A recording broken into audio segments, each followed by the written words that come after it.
오늘은 계시록 말씀을 계속해서 읽을 겁니다. 계시록 3장 7절부터 13절까지 말씀을 읽었고요. 설교의 제목은 문이 열렸다입니다. 아마 오늘 처음 오신 분들 중에서 정말로 난생 처음으로 교회 오신 분들도 계실 거예요. 그래서 찬송하고 기도하고 설교하는 게 굉장히 낯설 겁니다. 하지만 제가 드릴 수 있는 약속은요, 1시간 안에 끝날 겁니다.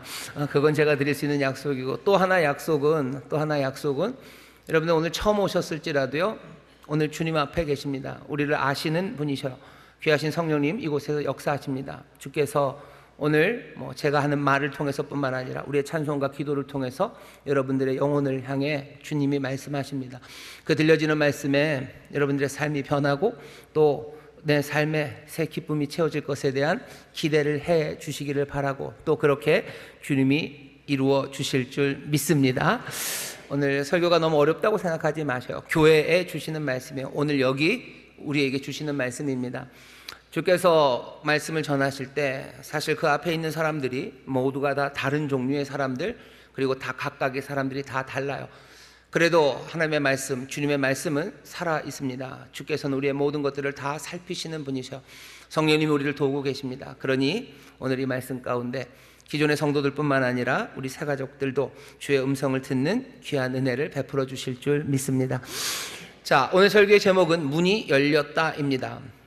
소아시아, 지금의 터키 지역의 7개 교회에 주님께서 보내는 편지입니다.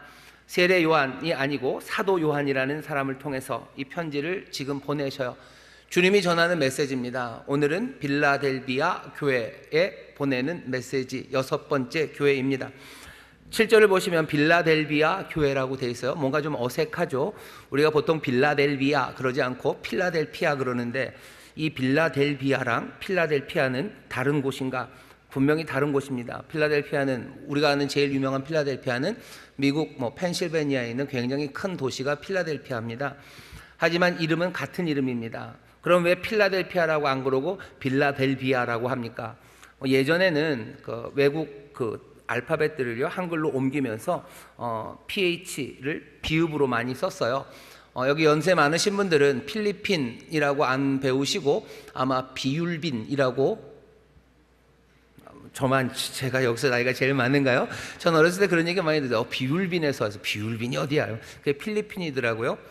그 PH를요 그냥 비읍으로 썼었습니다. 왜냐하면 비읍이 유성음처럼 들리지만 한국 음문에서요 첫 번째 소리로 나올 때는 약간 무성음의 느낌이 있어요. 그래서 PH를 비읍으로 옮기는 경우가 많아요.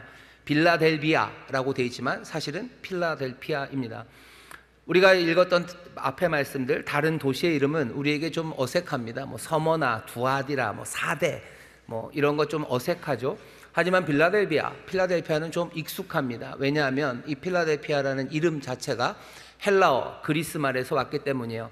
많은 영어 단어들이 그리스 말 아니면 라틴, 로마자죠. 라틴에서 왔기 때문에 우리가 영어에 익숙하다 보니까요, 헬라에서 온 말들은 굉장히 친숙하게 들립니다. 빌라델피아도 그런 곳이에요. 필라델피아 할 때 필라는 필로소피, 철학이라고 그러죠. 철학이라고 번역한 필로스 더하기 아델피아예요. 그건 아델포스에서 온 겁니다. 앞에 있는 필라는 사랑이라는 뜻이죠. 필로스, 사랑, 우애, 그리고 뒤에 있는 아델포스는 형제입니다. 그래서 필라델피아 그러면 형제, 사랑이에요. 미국에 있는 도시 필라델피아의 그 도시의 이름 자체도 별칭이죠. 시티 오브 브라덜리 러브. 그래서 형제 사랑의 도시, 자기들의 이름의 뜻이 뭔지를 알아요. 그래서 필라델피아가 우리에게 익숙합니다. 헬라 이름입니다. 여기 소아시아, 지금의 터키인데 왜 헬라 이름의 도시가 있었을까 궁금하시죠? 왜냐하면 필라델피아, 이 도시는요 헬라 문화, 그리스 문화를 전파하기 위해서 만들어진 도시입니다. 아니 왜 소아시아 터키에 헬라 문화를 전합니까? 터키 그 지역, 그리고 옆에 있었던 그 페르시아 전체 지역을 아시는 것처럼 그 유명한 알렉산더가 다 점령을 했었어요. 하지만 알렉산더가 점령한 시간이 그리 길지 않습니다. 그러니 구석구석까지 헬라 문화가 다 들어간 건 아니에요. 알렉산더가 갔던 것들은 큰 도시들입니다. 큰 도시들을 콩콩콩콩 찍으면서 전체를 정복하고, 그러다가 알렉산더는 죽었죠. 헬라 문화라는 것이 굉장한 힘을 가졌고요. 그리고 그것들이 뭔가 파급력이 있습니다. 빌라델피아라는 도시를 만들고 싶어요. 만들어서 하려고 하는 건 그 헬라 문화를 소아시아 그 구석구석에 다 전하려는 목적으로 필라델피아라는 헬라 도시, 그리스 도시의 이름을 가진 도시 하나를 만들어 놓은 겁니다. 그럼 왜 하필 거기입니까? 거기가 교통의 요충지이기 때문에 그래요.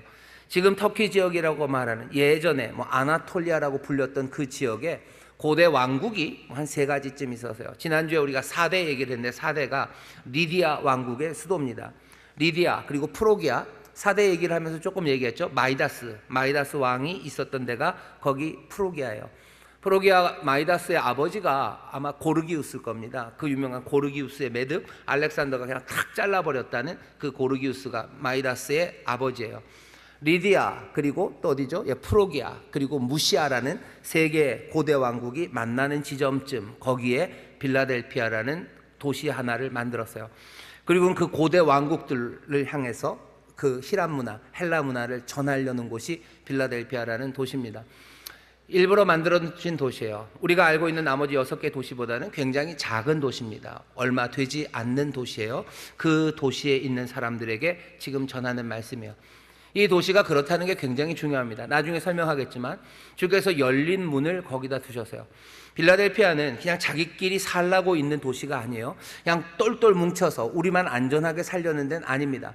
지난주 4대가 그랬죠. 황금, 금이 많은 길이 강이 흐르고 깎아지른 절벽 위에 있고 자기들은 충분히 그렇게 살 수 있어서 만들어진 도시지만 빌라델피아는 아니에요. 도시 자체의 목적이 뭔가 흩어지기 위한 겁니다. 문화를 전하려는 거예요. 뭔가를 전하기 위한 도시가 빌라델피아라는 도시입니다. 그 도시에 있는 교회, 어쩌면 작은 도시니 작은 교회일 겁니다. 얼마 되지 않은 성도들, 그러나 그 교회 앞에 지금 주께서 서셔서 메시지를 전하셔요. 이 메시지를 전하는 주님이 어떤 모습인지 7절에 설명이 되어 있습니다. 빌라델비아 교회의 사자에게 편지하기를 거룩하고 진실하사 다윗의 열쇠를 가지시니 곧 열면 닫을 사람이 없고 닫으면 열 사람이 없는 그 이가 가라사대. 여기 말씀을 전하시는 주님을 소개하는 말이 3가지입니다. 하나는 거룩하셔요. 하나는 진실하십니다. 우리가 많이 들어본 거예요. 주님은 거룩하시죠. 그리고 주님은 진실하십니다. 특징적인 건 뭡니까? 다윗의 열쇠를 가지신 분이에요. 그분은 지금 다윗의 열쇠를 가지고 계십니다. 아, 그래요? 그냥 그런가 보다 라고 생각하고 들으면 조금 제대로 읽는 것은 아닙니다. 왜냐하면 요한계시록이 어려운 이유는 사도 요한이 앞에 있는 성경을 너무 많이 알기 때문이에요. 너무 성경을 많이 알고 사랑하기 때문에 요한계시록을 쓰면서 성경에 있었던 많은 이미지들을 막 가져와서 씁니다. 그러니 요한만큼 성경을 잘 모르면 요한계시록을 이해하기가 어려워요. 하지만 그 사실은 우리에게 소망도 됩니다. 우리가 앞에 있는 성경의 이야기를 좀 잘 알면 요한계시록이 그렇게 허무맹랑하고 이상하고 뭐가 골치 아픈 책은 아닙니다. 요한이 지금 소개하여 다윗의 열쇠를 가지신이라고 소개합니다. 물론 요한 스스로의 생각만은 아닙니다. 성령의 감동하심 따라 그 이미지 하나를 요한에게 주신 거죠. 다윗의 열쇠를 들고 지금 서 계신 분이에요. 도대체 요한이 말하려고 하는 바는 뭡니까? 주님이 우리에게 전하려고 하는 메시지는 뭐예요? 다윗의 열쇠라는 게 갑자기 나온 게 아닙니다. 이사야서 22장에 보면 다윗의 열쇠라는 이야기가 나와요. 예루살렘에 셈나라는 사람이 있었습니다. 굉장한 권력자였던 것 같아요. 옛날 예루살렘에 셈나라는 권력자가 있었는데 그 권력자가 예루살렘 왕궁에 있는 모든 문의 열쇠를 가졌어요. 모든 문의 열쇠를 가졌다는 건 모든 것들을 자기 마음대로 좌지우지할 수 있는 권력과 힘을 가졌다는 뜻입니다. 하지만 그 셈나를 하나님이 그냥 두지 않으셔요. 아무 자격도 없는 셈나예요. 거룩하지도 않아요. 진실하지도 않습니다. 그런 셈나, 그러니 하나님이 그냥 두실 수가 없죠. 이사야서 22장에 보면 셈나에게서 그것을 뺏어다가 셈나를 치시고 누구에게? 엘리야김이라는 사람에게 하나님이 이 열쇠를 주셔요. 그게 이사야서 22장 22절에 있습니다. 제가 읽어보겠습니다. 내가 또 다윗 집의 열쇠를 그의 어깨에 두리니 그가 열면 닫을 자가 없겠고 닫으면 열 자가 없으리라. 우리가 읽은 요한계시록 말씀과 똑같죠. 다윗의 열쇠를 받아요. 엘리야김이 받습니다. 그가 닫으면 열 사람이 없어요. 그가 열면 닫을 사람이 없습니다. 권세가 있는 거예요. 모든 통치의 그 일들을 이 청지기 같은 엘리야김에게 맡긴 겁니다. 그러면 그냥 그거 하나만 가져다 놓은 건가요? 권세가 많으시고 하나님의 집, 하나님의 나라의 모든 것들을 좌지우지할 수 있는 분이구나. 그게 지금 빌라델비아 교회에 지금 소개하는 예수님의 모습의 전체는 아닙니다. 그렇게 할 거면 다른 이미지도 많아요. 보좌에 앉으시니 뭐 그런 것도 되죠. 모든 권세와 철장을 가지시니 우리가 앞에 교회에서 봤어요. 근데 요한은 특별히 이사야서 22장 22절에 있는 이 다윗의 열쇠 이야기를 합니다. 왜냐하면 거기에는 뭔가 하나 더 이야기가 있어요. 어떤 이야기냐면 이사야서 22장 22절 그 이후에 25절까지 말씀을 들어보셔요. 자, 열자가 없을 거예요. 못이 단단한 곳에 박힘같이 그를 견고케 할 겁니다. 엘리야김은 못이 단단한 곳에 박힌 것처럼 견고할 거예요. 그가 그 아비집의 영광의 보좌가 될 것이요 그 아비집의 모든 영광이 그의 위에 걸리리니 그 후손과 족속되는 각 작은 그릇 곧 종지로부터 항아리까지리라. 만군의 여호와께서 가라사대 그날에는 단단한 곳에 박혔던 못이 사그리니 그 못이 부러져 떨어짐으로 그 위에 걸린 물건이 파쇄되리라 하셨다 하라. 나 여호와의 말이니라. 어떻게 보면 소망의 말이고 어떻게 보면 슬픈 말입니다. 셈나라는 말도 안 되는 그 권력자를 치우고요 엘리야김을 세우신대요. 엘리야김에게 다윗의 집의 모든 것을 열 수 있는 열쇠를 그에게 주셨어요. 그는 단단한 곳에 박힌 못 같아요. 그러니 딱 박혔어요. 흔들리지 않죠. 여기에 영광의 보좌가 있어요. 예루살렘의 모든 영광은 이 못에 걸려 있습니다. 뭐 줄을 달아 걸었다고 생각하셔도 되고요 선반을 매 달았다고 생각하셔도 돼요. 선반을 매 달고 그 위에 작은 종지들 항아리를 올려놨어요. 안전한 건 왜 그래요? 박혀있는 못이 단단하기 때문이에요. 걱정할 필요가 없어요. 단단한 못에 아주 잘 박힌 못입니다. 그러니 그 영광은 계속 있을 거예요. 항아리와 그리고 종지들은 거기에 있을 겁니다. 슬픈 건 그날이 오면 어느 날이 오면 그 못이 녹슬 거예요. 그 못이 녹슬면 어떻게 되죠? 부러질 겁니다. 그러면 그 선반에 놓여있던 모든 그릇들은 다 깨질 거예요. 영광이 깨질 겁니다. 예루살렘에 임할 심판에 관한 이야기입니다. 예루살렘은 심판받을 거예요. 그게 이사야서에서 이사야를 통해서 주님이 하신 말씀이죠. 요한은 그 옛날 600년 전 700년 전 그 예언을 800년 전 예언을 지금 끌어오고 있어요. 그러면서 주님이 뭐요? 다윗의 열쇠를 다 가지시니요. 열쇠를 가졌다 하며 그 뒤에 붙어있는 이미지까지 사실은 다 갖고 온 겁니다. 어떤 이미지죠? 그분은 잘 박힌 못 같아요. 이분은 셈나가 아니에요. 거룩하고 진실합니다. 어쩌면 엘리야김으로 박혔던 그 못은 사가져 무너져 내리는 걸 이미 봤어요. 하지만 이제 다시 박힌 그 못은 영원한 못입니다. 이 못은 흔들리지 않아요. 거기에 더하뒀던 모든 영광들, 거기 있는 그릇들, 그 그릇들은 떨어지지 않을 겁니다. 왜 이 이야기를 빌라델비아 교회에 합니까? 빌라델비아라는 곳이 특별하기 때문이에요. 빌라델비아는 지진이 많은 곳입니다. 이 도시만 그런 건 아니에요. 여기가 지금 터키 지역이라고 그랬죠. 지금도 터키에서는 꽤나 많은 지진이 일어납니다. 전 지구에서요, 지구 전체에서 지진이 제일 많이 나오는 것 두 개가 하나는 일본 요쪽이고요, 또 하나는 여기 지금 터키 이 지역이에요. 일본에는 뭐 유라시아판, 그리고 태평양판, 필리핀판, 그래서 그 판들이 세 개가 이렇게 붙어 있죠. 그러다 보니까 계속해서 뭐 마찰, 균열, 뭐 그러면서 층이 생기면서요 지진이 일어납니다. 여기 터키죠. 이 지역도 마찬가지죠. 터키가 지진이 많습니다. 왜냐하면 여기 보면은 판들이 여기도 마찬가지예요. 아프리카가 있죠. 아프리카판, 아라비아판, 그리고 뭐겠어요? 이 터키가 있는 아나톨리아판. 그 세 개의 판들이 서로 맞닿은 데가 딱 터키 지역입니다. 여긴 지진이 정말 많이 난대요. 뭐 가본 적은 없어요. 하지만 우리가 뉴스로 압니다. 여러분들이 그냥 치면 나와요. 터키 지진 그러면 계속해서 나올 겁니다. 몇 달 전에도 지진이 있었어요. 우리가 기억력이 참 뭐 나쁜 것 같아요. 저도 설교를 준비하면서 뭐 찾아보니까 2023년입니다. 재작년이에요. 재작년 2월에 우리 교회에서도 함께 기도했던 적이 있어요. 터키에 큰 지진이 나서 거기 있는 많은 터키 사람들과 거기 있는 선교사님들 위해서 기도했던 적이 있습니다. 기억나시나요? 하나님의 은혜입니다. 기억 안 나시죠? 거기 강도 7.8 지진이 2023년 2월에 있었습니다. 몇 명이 죽었냐면요, 공식적으로 나온 숫자로만 5만 9천 명이 죽었어요. 5만 9천 명이 죽었어요. 그 튀르키예, 시리아 그 붙어 있는 나라입니다. 거기서 지진이 나가지고요 5만 9천이 죽었어요. 여러분, 한 나라에서 5만 9천이 죽는 사건이 그게 흔합니까? 대한민국에서 5만 9천이 한번 죽었다고 생각해 보셔요. 그러면 나라가 흔들흔들 할 겁니다. 하지만 터키는 그렇지 않아요. 그 큰 지진으로 뭐 터키의 독재자라고 하는 에도르안이 쫓겨날 거라고 생각했는데 천만에 뭐 까딱 없습니다. 왜? 늘 흔들렸기 때문이에요. 여기 빌라델피아는 역사적인 기록을 보면요, AD 17년입니다. 요한이 이 편지를 쓰기 뭐 한 6, 70년 전쯤에 어마어마한 지진을 겪었어요.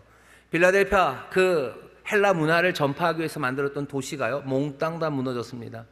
헬라 문화를 전하려고 했을 테니 헬라 양식으로 지었던 거대한 신전들, 뭐 공공 건물들, 돌과 대리석으로 만들었던 것들, 그거 다 무너져 내렸어요. 남김없이 무너져 내렸던 곳이 빌라델피아입니다. 로마의 황제가 돈을 대줘서, 로마 황제가 허락하고 돈을 대줘서 다시 지어진 도시가 빌라델피아예요. 이 편지를 받는 사람 중에 나이 많으신 분들은요, 그날의 공포를 압니다. 뭐 선반에서 떨어지죠. 선반에서 종지, 항아리 다 떨어지죠. 그냥 석조 건물들 무너져 내리죠. 흔들리는 게 뭔지를 알아요.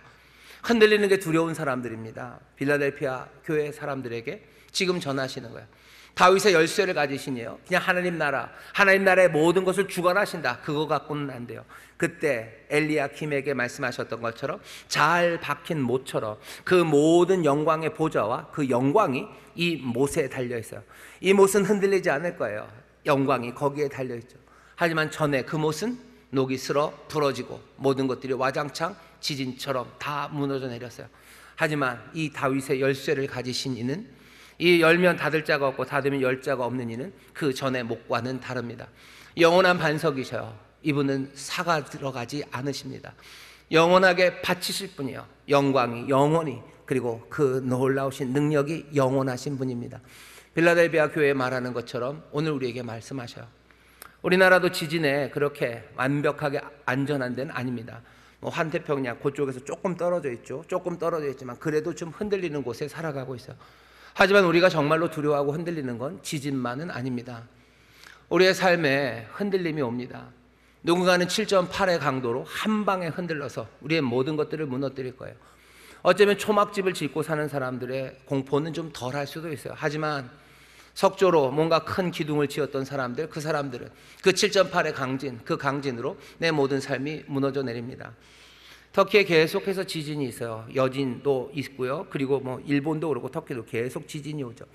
강도 7.8에 한 번에 강한 것이 때리지 않더라도요, 어쩌면 뭐 4, 5쯤 되는 계속해서 흔드는 일들이 우리의 선반에서요, 모든 것들을 떨어지게 만들어요. 내 영광을 떨어지게 만듭니다. 어떤 사람들은 큰 사고 당하시는 분이 있어요. 엄청난 일을 당하셔서요, 내 영광은 사라지죠. 그 일이 있기 전에는 내가 지어진 집들, 뭐 석조 건물이면 석조 건물, 내 삶이 꽤나 괜찮았어요. 내 삶이 괜찮았을 뿐만 아니라 나도 좀 괜찮은 사람이었던 것 같아요. 나는 좀 관대하고, 나는 여유 있고 유머 있고 사람들에게 친절하다고 생각했어요. 하지만 내 그 영광스러운 삶은 강도 7.8의 지진이 나를 흔들어 놨을 때 나는 여지없이 속절없이 무너져 버립니다. 내 관대함이라는 게 아무것도 아니었다는 걸 알아요. 내가 사람들에게 친절했다는, 내가 그런 사람이 아니라는 걸 알아요. 내가 여유 있는 사람이 아니라는 걸 압니다. 내 인생의 영광이 몽땅 다 무너지는 걸 경험합니다. 꼭 강도 7.8로만 그러는 건 아니에요.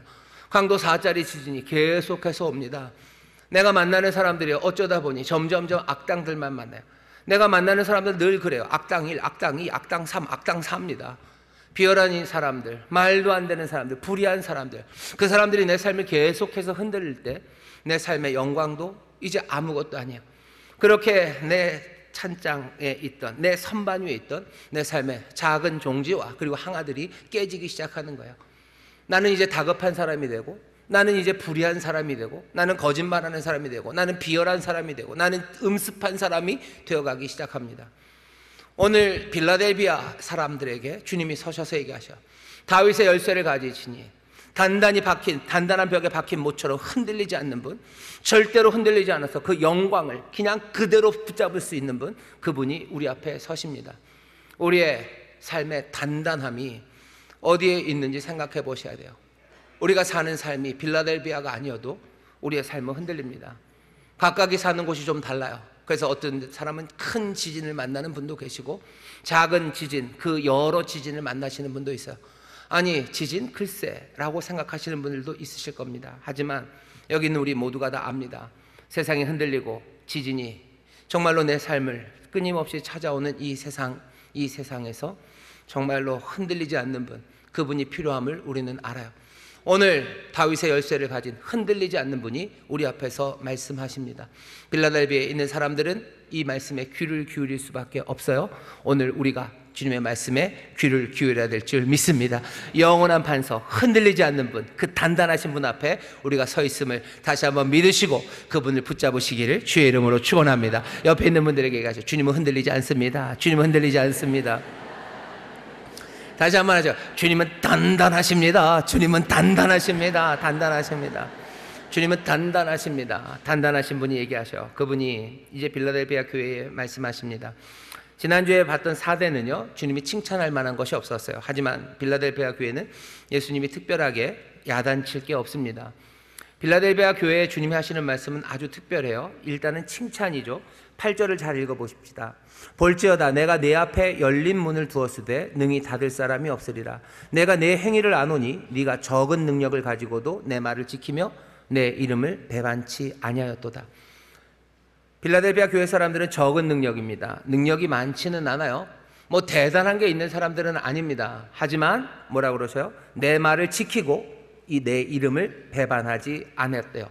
예수님의 분명한 칭찬입니다. 배반하지 않는 사람들, 그리고 그 말을 지키는 사람들이 빌라델비아 사람들이에요. 이 삶은 뭐 예수님이 단단한 것처럼요, 빌라델비아 사람들 단단하게 신앙생활하는 겁니다. 화려하지 않아요. 대단한 능력이 있는 건 아니에요. 어마어마하게 무슨 큰 건 아닙니다. 하지만 단단합니다. 적은 능력이지만 단단한 사람들, 적은 능력이지만 주님의 말씀을 지키고 주님을 배반하지 않는 그 단단함이 이 사람들에게 있어요. 이 사람들은 주님이 거룩하시고 진실하신 것처럼 어쩌면 그렇게 거룩하고 진실한 사람들입니다. 주님의 말씀을 지키며 그렇게 거룩하게, 그리고 배반하지 않으며 진실하게 살아가는 사람들이 빌라델비아 교회 사람들이에요. 이 삶을 보시며 예수님은 야단치실 게 없어요. 칭찬하십니다. 우리의 능력이 많을 수도 있고 적을 수도 있어요. 우리에게 하나님이, 주님께서 정말로 많은 달란트를 주실 수도 있고요, 그리고 적은 달란트를 주실 수도 있습니다. 어떤 교회는 어마어마하게 큰 교회가 있을 수 있고요, 어떤 교회는 또 작은 교회가 있을 수 있어요. 어떤 사람은 하나님이 키를 크게 하셔서 180이 되게 하시기도 하시고요, 어떤 사람은 그냥 163쯤 되게 하셔요. 하지만 칭찬받아야 되는 건 뭐겠습니까? 그 단단함에 관한 이야기예요. 주의 말씀을 지키고 이름을 배반하지 않는 거룩하고 진실한 사람, 주께서 거기에는 다른 하실 말씀이 없어요. 너는 왜 능력이 많냐, 적냐, 그럴 일 없습니다. 왜? 주가 그렇게 주셨기 때문이에요. 주가 주셔놓고 주님이 뭐라고 그러시겠습니까? 그럴 리가요. 그럴 리가요. 내 삶이 다른 사람들의 삶과 달라요. 하지만 내가 확인해야 되는 건 나의 거룩함과 나의 진실함입니다. 내가 그 말씀을 지키고 내가 그 이름을 배반하지 않는지에 관한 이야기예요. 내가 지킬 만한 것이 있을 겁니다. 내가 배반하지 않는 상황이 있어요. 내가 꼭 무슨 테러리스트 앞에서 주의 이름을 배반하지 않는지, 나를 테러리스트 앞에 가져다 놓지 않으셨는데 넌 테러리스트 앞에서 왜 내 이름을 배반, 그런 얘기 묻지 않으셔요. 하지만 내 앞에 있는 시험과 주의 이름을 배반하게 만드는 그 상황들이 사람들마다 다를 거예요. 엄청난 핍박이 온 것 같지는 않아요. 적은 능력입니다. 하지만 그것이 무엇이 되었건 간에 빌라델비아 사람들은 어떻게 해요? 주의 말씀을 지키고 그리고 그 이름을 배반하지 않는 단단한 사람들입니다. 어쩌면 벽에 박힌 못 같아요. 그 못이 구멍을 뚫고 해야 되는 이만한 무슨 H빔을 갖다 박아야 되는, 꼭 그런 건 아니에요. 작은 못 하나라도, 타카핀을 쏘는 그거라도 단단한 벽에 단단하게 박힌 못 같은 사람들, 그 사람들이 빌라델비아 사람들입니다. 주께서 이 사람들에게 묘한 말씀을 하셔요. 뭐라고 얘기하시죠? 내가 네 앞에 열린 문을 두었답니다. 여기 열쇠를 가지시니요, 이분이 열면 닫을 자가 없습니다. 닫으면 열 자가 없어요. 열린 문을 두었다는 건 어쩌면 주께서 문을 여셨다는 것 같아요. 자, 이제 내가 너희들 앞에 문을 두었대요. 우리가 앞에 읽었던 다른 교회들과는 좀 다르죠. 다른 교회는 너 이거 잘못했다, 그러니 회개해라, 이렇게 회개해라, 너 안 그러면 큰일 난다, 너에게 이런 약속 준다, 이렇게 가야 되는데 빌라델비아 교회는 조금 달라요. 칭찬의 말씀처럼 얘기하시더니 이 사람들에게 주시는 말씀은 열린 문을 내 앞에 두었답니다. 오늘 설교의 제목이요, 문이 열렸다라고 얘기하신 거예요. 빌라델비아 교회 사람들에게 문이 열렸다라고 말씀합니다. 이게 무슨 얘기예요? 열린 문을 앞에 두었습니다. 그러면 사람들은 뭐 해야 돼요? 그 문을 찬양하고 그 문이 얼마나 아름다운지를 감상하는 겁니까? 문이 열리면 그리로 들어가는 거예요. 이게 만약에 성문이라면 성문 안으로 들어가는 거고, 아니 빌라델피아라면 그곳은 열린 문, 성문 밖으로 나가는 겁니다. 성문 밖으로 문 열었다, 문 열렸다. 그러니 뭐 해야 돼요? 이제는 들락날락 해야 되는 거예요. 나가야 되는 거죠. 나가야 되는 겁니다. 우리가 문 열렸다 하는데 그 열린 문을 감상하는 사람들이 있어요. 대단하시다, 놀라우시다, 은혜로우시다, 참 감사하다.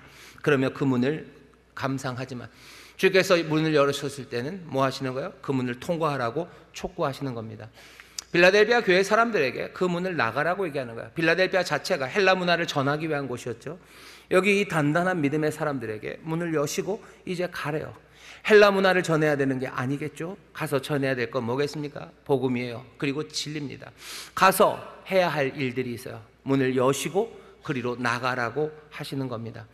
이 문은 보통 문은 아니죠. 주님께서 요한복음, 이 요한계시록을 쓴 요한이 요한복음 10장에서 그렇게 얘기를 했어요. 내가 곧 문이다 라는 예수님의 말씀을 기억하고 전합니다. 요한복음 10장 9절 보면 내가 문이니 누구든지 나로 말미암아 들어가면 구원을 얻고 또는 들어가며 나오며 꼴을 얻으리라 라고 말씀하셔요. 주님은 문을 여셔요. 그리고 어떻게 하셔요? 들어오라고 하시죠. 들어오면 구원을 얻습니다. 하지만 거기서 끝나지 않아요. 오늘 설교를 준비하면서요, 저도 요한복음 10장 9절을 좀 다시 읽었습니다. 나는 문이다. 들어오면, 그죠? 그 문으로 들어가면, 누구든지 나로 말미암아 들어가면 구원을 얻는데, 거기까지는 오케이. 그러면 끝이어야 되는데 그러지 않으셔요. 그 다음에 and, 카입니다. 들어가며 나오며 꼴을 얻는데요. 주님 그 문은요, 예수 그리스도라는 그 문은 들어가는 문만은 아니에요. 이 문은 들어가고 나가는 문입니다. 들어가고 나가는 문이에요. 들어가고 나갈 수도 있고요. 이게 성문이라면 성으로 이 문으로 들어가고 그리고 나가는 거예요. 여러분들 그리스도라는 그 문이 들어오며 나가는 문이라는 것을 기억하시기를 주의 이름으로 축원합니다. 그런 사람들이 꼴을 얻는데요, 생명의 양식입니다. 영생과 구원과 자유함을 들어오고 나가는 사람이 얻어요. 문을 열어놓으신 건 뭐요? 그리로 가라는 겁니다. 주께로 오라는 얘기 그것만이 아니에요. 들어오며 나가며입니다. 빌라델비아 사람들에게 문을 열어놓으셨어요. 그리고는 그리로 통과하라고 말씀하는 겁니다. 사람들은 이 통과하는 이 일이 무슨 일일지 생각을 합니다. 분명히 전도하는 일이겠죠. 빌라델피아가 하는 건 전도하는 일이에요. 전도하는 일, 그리고 또 복음을 증거하는 일입니다. 복음을 증거하는 건, 그리고 복음을 증거하는 건 말로만이 아닙니다. 말하고, 당연히 말하죠. 그리고 빛으로 빛을 비추기 시작하는 거예요. 들어오며 나가며 문은 열렸습니다. 근데 사람들은 그 문으로 들어가는 걸 별로 좋아하지 않아요. 예수 믿는 사람들도 좀 그래요. 주님의 구원, 그 구원으로 문을 여심을 찬양해요. 은혜로우셔서 그 문을 여신 거예요. 누구라도 들어갈 수 있도록 문을 여셨어요. 할렐루야, 감사합니다. 하지만 주께서 문을 여셨을 때는 그리로 지나가라고 하신 거죠. 빌라델비아 사람들 앞에 문을 여셨다는 건 중요합니다. 어쩌면 열기도 하고 닫기도 하시는 분이 어떻게 하신 거예요? 빌라델비아 성도들 앞에서 그 문을 여신 거예요. 여셨어요. 그 얘기는 이 사람들은 나갈 수 있습니다. 나가라고 하시는 거예요. 그럼 주님은 닫기도 하십니까? 주님은 닫기도 하십니다. 어쩌면 4대 성도들, 4대 교회 성도들 앞에서는 문을 여시지 않을 거예요. 왜? 이 사람들은 거룩하지 않아요. 이 사람들은 뭐죠? 이 사람들은 거룩하지도 진실하지도 않습니다. 단단하지 않아요. 지난주에 봤죠. 더러운 옷을 입은 사람들이요. 이 사람들은 그 행위가 온전하지 않은 사람들이요. 이 사람들이 가서 전해봐야 헬라 문화를 제대로 전하겠습니까? 이 사람들이 복음을 전하겠습니까? 이 사람이 빛을 전하겠습니까? 그러니 열지 않으셔요. 열면 닫을 자가 없습니다. 빌라델피아 성도들 앞에 문을 여셨어요. 오늘 주께서 우리에게 문을 여시고 너 이제 가자, 그리고 가라라고 말씀하시는 것, 그것은 놀라운 선물입니다. 우리를 향한 주님의 신뢰예요. 우리가 부족하고 연약해도, 우리가 적은 능력이어도, 우리가 주의 말씀을 지키고 그 이름을 배반하지 않는 단단함만 있다면 문을 여시고 그리로 나가라고 하시는 겁니다. 여러분들 이 말씀을 정말로 우리에게 주시는 말씀을 하고 받을 때 그 말씀이 갖고 있는 그 감격, 그 감사가 우리 안에 차오르게 되기를 주의 이름으로 축원합니다. 우리를 뭘 보고 문을 여셨을까 싶은 거죠. 우리를 뭘 보고, 적은 능력 하지만 이 신실함과 단단함을 보고 문을 여신 거예요. 주가 우리에게 문을 여십니까? 이건 즐거운 일, 행복한 일입니다. 하지만 그 앞에 돼 있죠. 문을 닫으시면 열 자가 없을 겁니다. 그럼 문을 닫기도 하십니까? 오, 그렇죠. 문을 여시는 분은 문을 닫기도 합니다. 아이, 그럴 리가요. 닫습니다. 우리가 이 땅에서 빛을 발하고 이 땅에서 복음을 증거하는 시간들, 그 시간들로 문을 열어놓으셨어요. 하지만 문을 닫기도 하신다고? 닫죠. 우리가 다 알아요. 어느 시간이 오면 더 이상 우리가 복음을 증거하지도 못하고 또 내가 빛으로 살아가지도 못할 그 시간이 우리 앞에 올 겁니다. 문이 닫히는 시간이 올 거예요. 내 인생이 끝나는 그날, 그 이후에 내가 뭘 할 수 있으면 아니 못합니다. 문을 닫혀요. 그럼 누가 못 엽니다. 내 인생만 그런 건 아니에요. 역사의 전체 안에서도요, 언젠가 그 열린 문은 닫힐 거예요. 열린 문이 닫힙니다. 닫으면 누가 엽니까? 못 엽니다. 열면 닫을 자 없는 것처럼 닫으면 열 사람이 없어요. 오늘 빌라델피아 교회 앞에 문이 열렸을 때 그때 이 사람들은 가야 되는 거죠. 우리 앞에 지금 문이 열렸다고 할 때 그때가 우리가 가야 할 때입니다. 하지만 쉽지는 않아요. 왜? 문이라는 건 항상 안과 밖을 나눠요. 문 이쪽에 있을 때와 문 저쪽에 있을 때가 전혀 다릅니다. 문을 나간다는 건 그런 뜻이죠. 문 밖에 뭐가 있는데 그렇습니까? 문 밖의 상황이라는 건 문 안과 달라요. 문 밖은 어떤 곳이냐면요, 희생해야 되는 상황입니다. 문 안에 있을 땐 좀 달라요. 내가 이기적으로 살았기도 하고 주께서 내 모든 것들을 챙겨주시고 뭔가 주의 위로가 있습니다. 하지만 문 밖은 좀 다르죠. 내가 희생돼야 되는 상황이요. 문 밖은 내가 원수를 사랑해야 되는 상황입니다. 내가 친구들을, 사람들을 섬기고 내 삶을 내어놓아야 되는 상황이요. 가난한 사람들을 돌봐야 되는 상황이고, 위선과 거짓이 있는 곳, 그곳에서 그 모든 위선을 벗기고 거짓과 싸워야 되는 상황이요. 이 안에서는 그러지 않았어요. 하지만 이제 문 밖으로 나간다는 건 그런 겁니다. 내가 이 문이 그리스도십니다. 내가 그리스도를 지나 세상으로 나갈 때 내가 헬라 문화를 전해야 되는 빌라델피아처럼 여기 있는 이 복음을, 예수를 전해야 되는 삶을 살아가기 시작할 때 나는 전과 다른 삶을 살아갈 수밖에 없습니다. 그 상황이 있다는 걸 알아요. 문 밖으로 나간다는 건 그런 겁니다. 문을 지나간다는 건 그런 뜻입니다. 문 밖에서 기다리고 있는 사람들은 우리를 축복하려는 사람들만은 아닙니다. 어쩌면 우리를 필요로 하는 사람들이고 정말로 믿을 만한 증인, 헌신된 사람들을 기다리고 있는 사람들, 그 사람들이 밖에 있어요. 문 밖으로 나간다는 그런 거죠. 내 뜻이 아니라 그리스도의 뜻으로 살아가기 시작하는 것. 두렵죠. 떨리죠.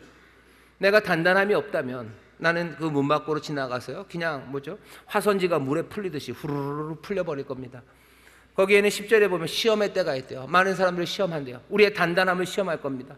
어느샌가 다 풀려버려서 내가 주의 말씀을 따르는 그 지키는 그것도 풀려버리고 주의 이름을 배반하지 않았던 그것도 풀려버려서 내가 그 위험한 상황들에서 내가 희생돼야 되는 그 상황에서 나는 주의 이름을 배신하고 그 말씀을 지키지 못하는 어쩌면 슬픈 자리로 가게 될 겁니다.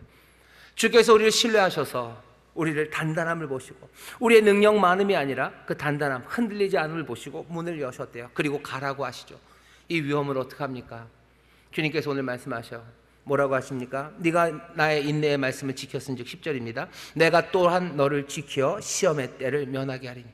풀어지지 않게 하시겠다는 거예요. 주께서 우리를 지키시겠다. 주님이 우리를 붙잡으신답니다. 여러분 이 말씀 붙잡으시기를 주의 이름으로 축원합니다. 내 단단함으로 그 문을 지나서 세상에 내 뜻과 다른 그 위험하고 어려운 자리에서 복음을 증거하는 삶을 살아갈 때 내 믿음이 다 풀려버리지 않도록 주님이 우리를 지키신대요. 주님이 우리에게서 그 시험을 면할 수 있도록, 그 시험에서 풀어지지 않도록 주님이 지키십니다. 이 말씀 기억하시기를 주의 이름으로 축원합니다. 그런데 하나 더 있어요. 주가 지키신다고 하시고요, 11절 보면 내가 속히 말이니 네가 가진 것을 굳게 잡으랍니다. 시험의 때 기억하셔. 주님이 지키십니다. 그리고 또 주님, 같은 주님이 뭐라고 얘기하셔? 너는 굳게 잡으랍니다. 시험의 때 우리는 굳게 잡아야 돼요. 주의 말씀을 굳게 잡아야 돼요. 그 주님은 우리를 지키십니다. 주님이 우리를 지키시니 우리는 그냥 만판으로 해도 다 됩니까? 아니, 네가 가진 것을 굳게 잡아서 네 면류관 빼앗기지 말라고 굳은 믿음을 우리에게 말씀하시는 거예요. 시험의 때가 올 겁니다. 여러분들, 주님이 지키신다는 약속의 말씀을 기억하셔. 그리고 너 잡은 것 굳게 하라는 그 명령의 말씀도 기억하십시오. 그러면 이기게 되는 줄 믿습니다. 시험의 때 이기셔야 돼요. 주님은 그냥 괜히 하시는 말씀 아니에요. 주께서도 문을 지나시며 이 시험의 때를 지나가십니다. 시험의 때를 지나갈 때 어떻게, 무슨 일이 생깁니까? 뭘 견뎌내시는 거죠? 주님께서 주님은 문을 많이 지나오셔서요, 하늘에서 이 땅으로 오시면서요, 문을 지나신 거죠. 모든 것을 버리고 가셔야 되는 길이에요. 누가 그 문을 지나고 싶습니까? 하지만 아버지가 그 문을 여셨어요. 문이 열렸다라고 했을 때 아들은 그 문, 열린 문으로 이 땅으로 오신 겁니다. 누가 자기 자리를 버리고 그 고통의 자리로 하나님과의 그 완벽한 평안과 완벽한 기쁨, 그것들을 내려놓고 이 땅 어두움 가운데로 오십니까? 왜 빛이 어둠으로 와야 됩니까? 하지만 문이 열렸을 때 주께서는 오신 분이셔요. 주께서는 갈릴리에서 어려움에도 여러 가지 사역을 잘 하셔요. 그리고 나선 또 어디로 가십니까? 예루살렘으로 가십니다. 예루살렘으로 가면 죽는 거예요. 십자가 지는 길입니다. 하지만 그 예루살렘의 열린 문으로 주께서는 그리로 가셔요. 예루살렘의 문이 열렸을 때 주께서는 그리로 가십니다. 가시며 기뻐하셔요. 왜? 하나님 아버지의 일을 하시니 기뻐하십니다. 우리도 마찬가지예요. 우리도 문 밖으로 나가서 살아가는 길이 연약하지만 단단함을 보시고 그 문을 여셨을 때 내가 갑니다. 내가 하는 일이 아버지의 일이에요. 내가 하는 일이 하나님의 일이에요. 주님의 일이에요. 그러니 우리에게 기쁨이 있죠. 하지만 그 기쁨이 우리를 교만함으로 그리고 상대방들을 낮잡아 보는 것으로 바뀌어서는 안 됩니다. 우리가 풀어지는 건 그렇게 풀어지는 거예요. 기쁨은 가득하지만 그래서 교만해지죠. 그러면 뭐예요? 주의 말씀을 붙잡는 거 아니에요. 주의 이름을 배신하는 겁니다. 주는 임마누엘로 오셨어요. 정말로 예수 그리스도로 오셨어요. 근데 우리가 세상에서 주의 일을 한다고 하며 진리를 증거한다고 하며 우리가 교만하고 사람들을 낮잡아 보기 시작한다면 그건 주에 향한 믿음, 거기서 풀어지기 시작하는 거예요. 주님은 아버지의 일을 향하는 기쁨 가득했지만 겸손함으로 나귀를 타셨어요. 여전히 세상의 권세에 대해서 그것을 인정하며 살아가셨습니다. 예루살렘에 오신 예수님 우십니다. 왜 우셔요? 세상의 악함, 사람들의 마음에 그 정말로 깨지지 않는 담들을 보셨기 때문입니다.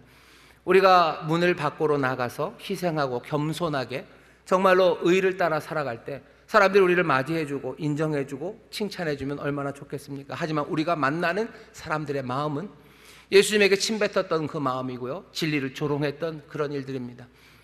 여러분들이 그 문을 나가서 한번 해보셔요. 헬라 문화를 전하듯이 하나님 나라를 전해보셔요. 하나님의 은혜를 전해보셔요. 주님이 우리에게 주신 삶을 여러분들이 살아내보셔요. 사람들이 다 박수치고 우리의 삶을 볼 때마다 눈물을 흘리며 하나님 앞에 감사하면 좋겠는데 그게 아니에요. 침뱉고 모욕하고 우리의 삶을 짓밟고 변하지 않을 것 같은 담장이 우리 앞에 있습니다. 예루살렘을 보시며 예수님이 우셔요. 예수님이 우셔요. 우십니다. 우리가 시험을 당하는 일들은 그렇게 올 거예요. 문 밖에서 살아가는 동안 눈물 날 일 많고, 하지만 그 눈물이 우리의 길을 멈추게 하지는 않아요. 우리의 단단함을 풀어내지는 않아요. 하나님의 말씀을 붙잡고 정말로 그 문 밖에서 살아가야 되는 그 삶을 우리로 포기하지 않게 하시는 것, 그 승리를 주께서 우리를 지키신다고 하셨어요. 우리를 굳게 잡으라고 하셨어요. 눈물 날 때 여러분 굳게 잡으십시오. 그 담벼락 같은 마음들을 만날 때 여러분들 굳게 잡으셔요. 주께서 우리를 지키신답니다. 여러분들 붙잡은 거 굳게 잡고 면류관 빼앗기지 마셔. 그 길을 단단하게 걸어가셔야 돼요. 그냥 화장실 변기에 풀어지는 화장지처럼 그렇게 풀어지면 안 돼요. 단단하게 거기서 있어야 됩니다. 주님 예루살렘에서 분노하셨어요. 말도 안 되는 권력들, 말도 안 되는 유익을 찾는 것들, 하나님의 뜻을 다 뒤집어 놓는 사람들, 그런 사람들을 보며 분노하셨어요.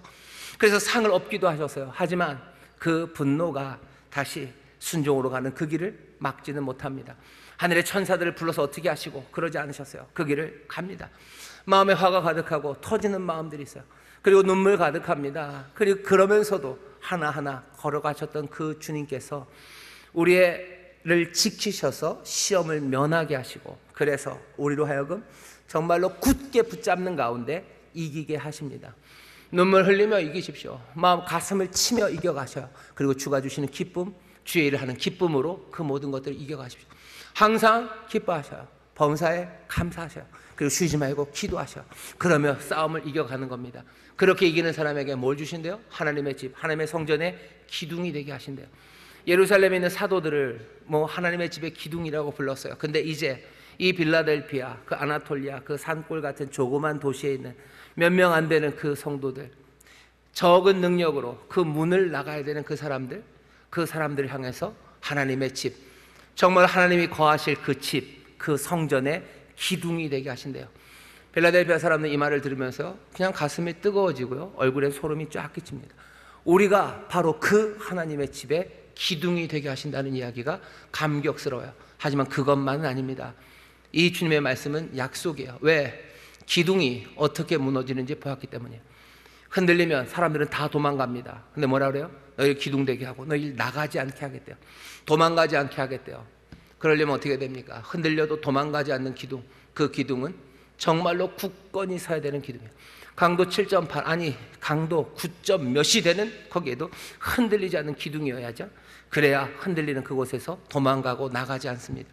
우리 하나님의 집에 기둥으로 삼으셨다는 말씀은 빌라델비아 성도들을 감격하게 만들지만요, 그냥 마음 안에 그냥 어떻게 말로 할 수 없는 뜨거운 그 다짐이죠. 흔들리지 않겠다는 다짐이에요. 내가 하나님의 집의 기둥이에요. 흔들리지 않겠다는 다짐입니다.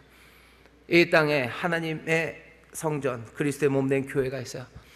그 교회에 오늘 주께서 이 말씀을 우리에게 주셨다면 그 교회의 기둥으로 저와 여러분 우리를 부르셨대요. 교회를 흔드는 일들이 얼마나 많습니까? 그냥 내부적으로 외부적으로 흔드는 일 많아요. 그래도 우리가 기둥이랍니다.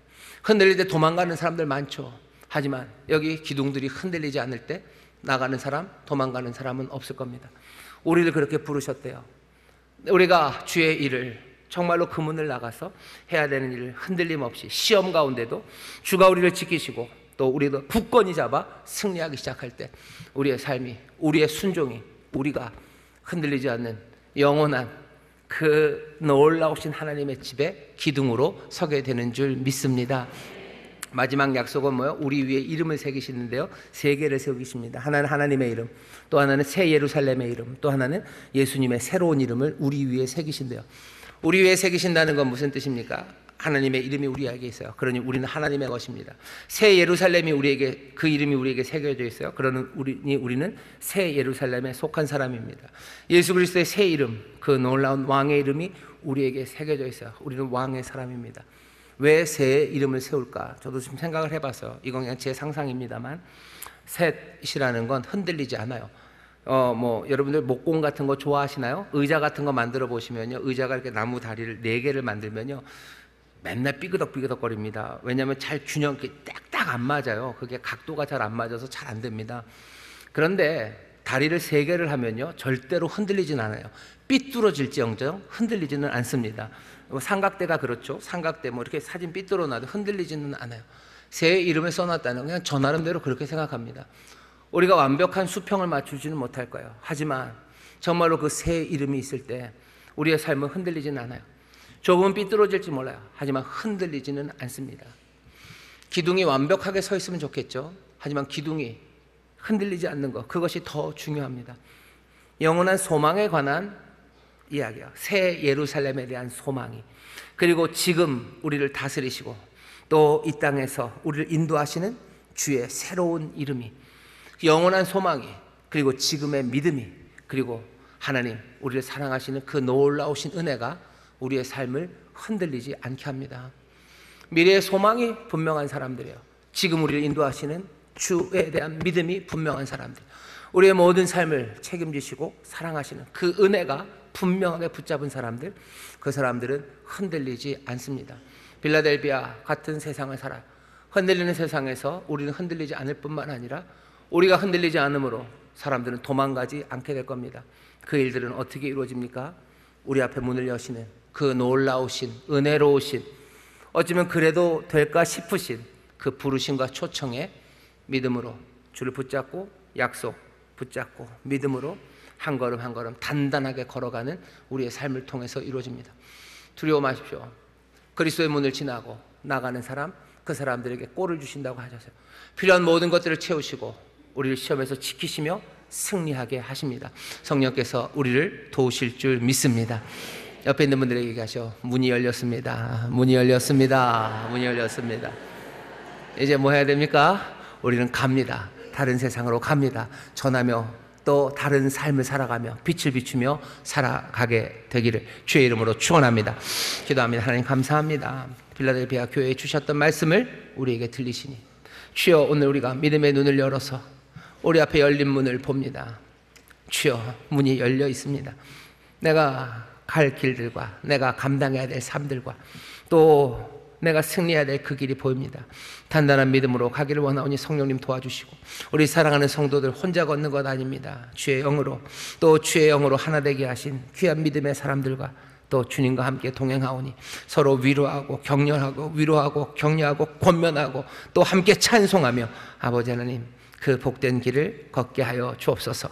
든든한 기둥이 되게 하실 줄 믿습니다. 흔들리지 않게 하실 줄 믿습니다. 이 약속을 우리가 붙잡사오니 주여, 정말로 날마다 이기며 승리하며 점점 더 단단해져 가고 흔들리지 않는 우리 귀한 성도들 되게 하여 주옵소서. 감사드리며 예수님 이름으로 기도하옵나이다. 아멘.